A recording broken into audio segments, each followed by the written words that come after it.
Ils ont versé leur sang pour la France. Le mépris et l'oubli ont été leur récompense.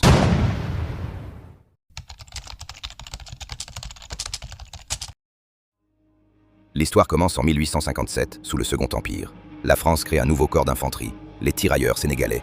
Ce projet est porté par le gouverneur Louis Faidherbe. Malgré leur nom, ces soldats ne viennent pas uniquement du Sénégal. Très vite, le recrutement s'étend. Ils touchent le Mali, le Burkina Faso, la Guinée ou encore la Côte d'Ivoire. Ces hommes portent un uniforme célèbre. Leur chéchia rouge est emprunté aux tirailleurs algériens. Au départ, leur mission est de défendre l'empire colonial naissant.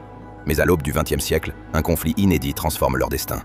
Ils deviennent la Force Noire, un formidable réservoir d'hommes appelés à secourir la métropole. Août 1914. La Première Guerre mondiale éclate. L'armée française est saignée à blanc. Elle fait alors appel à ses troupes coloniales. Ces combattants africains débarquent en Europe. Ils subissent un choc culturel et affrontent un froid glacial. Ils découvrent l'horreur de la guerre industrielle, la boue et les gaz toxiques. Engagés comme troupes de choc, ils combattent en première ligne. Entre 1914 et 1918, ils sont près de 200 000 à se battre pour la France. Leur sacrifice est immense. Près de 30 000 d'entre eux perdent la vie. Ils tombent dans des batailles effroyables comme Verdun ou le Chemin des Dames. Leur engagement ne s'arrête pas là. Cette dette de sang sera de nouveau exigée. En 1940, ils freinent l'avancée allemande. Ils combattront ensuite dans les bourbiers d'Indochine et les montagnes d'Algérie. Les armes finissent par se taire. Mais pour les tirailleurs, la paix a un goût amer. La France détourne le regard. Elle ne tient pas ses promesses de fraternité. De retour au pays, ces vétérans affrontent une dure réalité. Ils ne sont ni des héros, ni des citoyens à part entière. Ils redeviennent de simples sujets coloniaux, avec des droits inférieurs. L'injustice est également financière.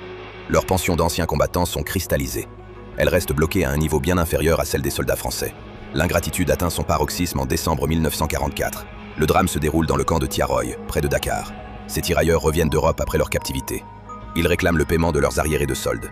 L'armée française ouvre le feu et fait des centaines de morts. Pour se justifier, les autorités parlent d'une mutinerie. Aujourd'hui, les historiens rejettent cette version officielle. Ils dénoncent une répression sanglante. Plus de 300 tirailleurs auraient perdu la vie. Le ressentiment s'accentue dans les années 1960.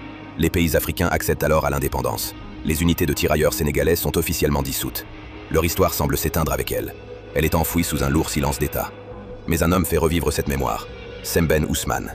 Le cinéaste produit un film qui retrace cette époque sombre des tirailleurs. Le titre, Le camp de Tiroy. À sa sortie en 1988, le film est interdit pendant 10 ans en France. Ces vérités ne doivent pas être dévoilées.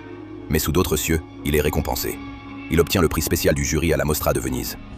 Que retenir? Que ces hommes ont donné leur sang pour la France. Qu'ils ont défendu la métropole au prix de sacrifices immenses. Que cette loyauté fut récompensée par le mépris et l'inégalité. Que le massacre de Tiaroy incarne cette terrible ingratitude. Que l'État a longtemps tenté d'effacer cette mémoire. Qu'il a même censuré la vérité pour protéger ses secrets.